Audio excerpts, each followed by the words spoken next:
コンさん、こんにちは。フェイさん、こんにちは。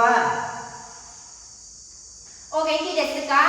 はい、元気ですよ。フェイさんもお元気ですか？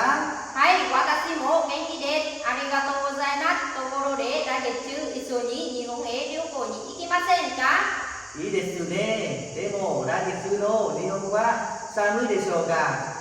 多分とても寒いでしょう。雪が降るでしょう。そうですか。さあ、足元を持っていった方がいいですね。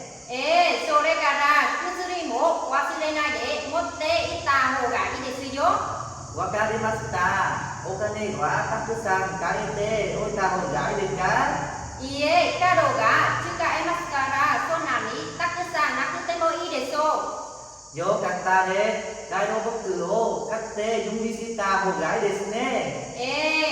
パスポートも早くチェックした方がいいですよ。はい、わかりました。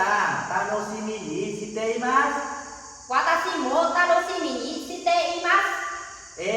また後で、じゃあね。